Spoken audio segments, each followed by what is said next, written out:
Assalamualaikum warahmatullahi wabarakatuh. Halo teman-teman semua, berjumpa lagi ya di channel kami. Nah, di video kali ini kita akan ada selingan latihan soal untuk SKB Guru Sosiologi di bagian pedagogik ya. Kalau kemarin ada 9 bagian kita sudah belajar bersama di materi profesional. Nah, kali ini ada selingan pedagogik. Kemudian untuk tema pedagogik yang pertama kali ini adalah menentukan indikator. Jadi nanti ada beberapa soal yang saya tampilkan, hanya sampel saja ya. Jadi nanti bisa dikembangkan oleh teman-teman dengan KD-KD lain sesuai dengan materi sosiologi baik di kelas 10, 11 maupun kelas 12. Begitu ya. Dimulai dari soal yang pertama.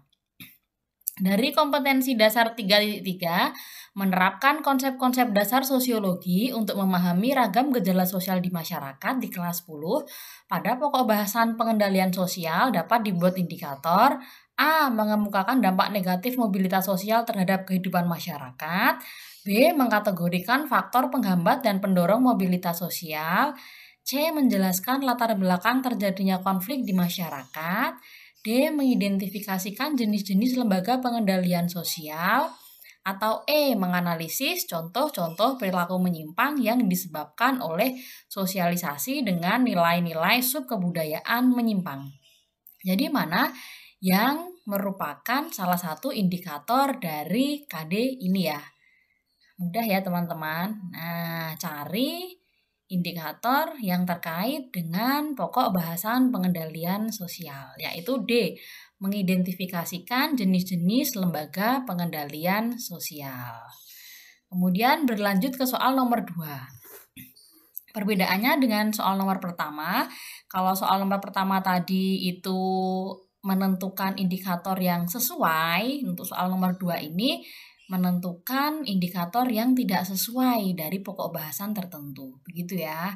Dimulai soal nomor 2. Berikut ini yang bukan merupakan indikator dari kompetensi dasar 3.3 menerapkan konsep-konsep dasar sosiologi untuk memahami ragam gejala sosial di masyarakat di kelas 10 pada pokok bahasan pengendalian sosial adalah A. Mengidentifikasi pengendalian sosial melalui berbagai jenis lembaga pengendalian sosial. B. Mengidentifikasi jenis-jenis lembaga pengendalian sosial. C. Menguraikan macam-macam perilaku menyimpang di masyarakat. D. Mengemukakan hakikat pengendalian sosial. Atau E. Menjelaskan fungsi dan tujuan pengendalian sosial. Jawabannya adalah mana yang bukan. Nah, cari yang tidak terkait dengan pengendalian sosial. Kalau A jelas ya, ada jenis lembaga pengendalian sosial. Kemudian B juga jenis-jenis lembaga pengendalian sosial. Kemudian yang D, hakikat pengendalian sosial jelas. Yang E, fungsi dan tujuan pengendalian sosial itu juga termasuk dalam pokok bahasan pengendalian sosial. Jadi yang bukan adalah C ya, menguraikan macam-macam perilaku menyimpang di masyarakat. Lanjut ke soal nomor 3. Soal nomor 3 ini sama ya, tipenya dengan soal nomor 2, cuma memang kontennya dibedakan. 3. Berikut yang dapat dijadikan indikator dari kompetensi dasar 3.3 menerapkan konsep-konsep dasar sosiologi untuk memahami ragam gejala sosial di masyarakat di kelas 10 pada pokok bahasan pengendalian sosial adalah sebagai berikut kecuali A. Membedakan cara pengendalian sosial melalui institusi dan non-institusi. B. Mengidentifikasi cara-cara pengendalian sosial secara lisan.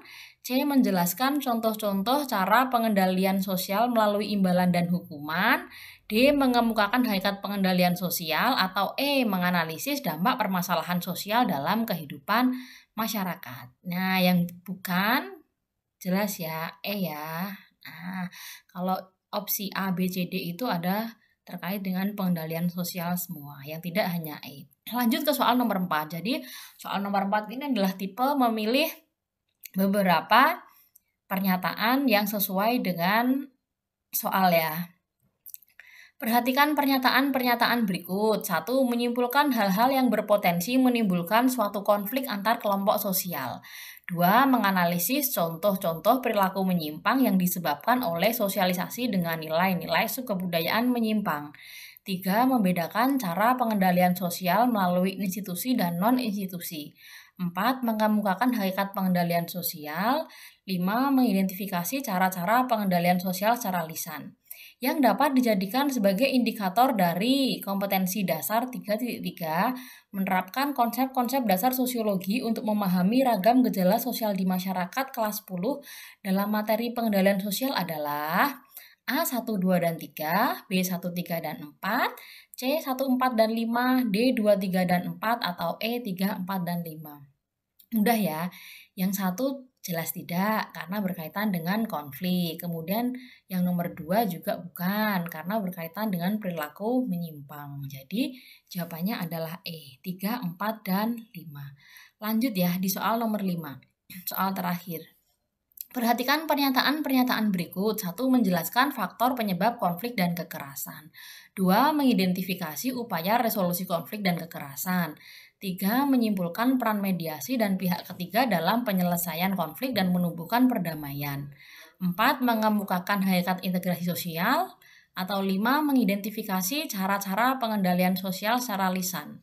Nah, dari pernyataan 1-5 tadi yang dapat dijadikan sebagai indikator dari kompetensi dasar 3.4 menganalisis konflik sosial dan cara memberi respon untuk melakukan resolusi konflik demi terciptanya kehidupan yang damai di masyarakat pada materi kelas 10 ya. Nah, untuk materi konflik sosial adalah A 1, 2, dan 3, B 1, 3, dan 4, C 1, 4, dan 5, D 2, 3, dan 4, atau E 3, 4, dan 5. Mudah ya, 1, 2, dan 3. Kalau 4 itu terkait dengan integrasi sosial dan 5 terkait dengan pengendalian sosial. Jadi, saya sudah menyampaikan 5 sampel soal ya tentang menentukan indikator dalam materi sosiologi untuk pedagogik ya. Gitu. Saya yakin teman-teman bisa untuk menentukan indikator ya, karena ini tergolong mudah gitu. Nah, bisa dikembangkan lagi untuk KD-KD lain gitu ya. Kan ada 14 KD ya untuk submateri sosiologi itu di kelas 10, 11, dan 12. Gitu ya teman-teman. Untuk video kali ini kita berjumpa lagi di video berikutnya masih dalam rangkaian persiapan untuk SKB Guru Sosiologi. Terima kasih. Wassalamualaikum warahmatullahi wabarakatuh.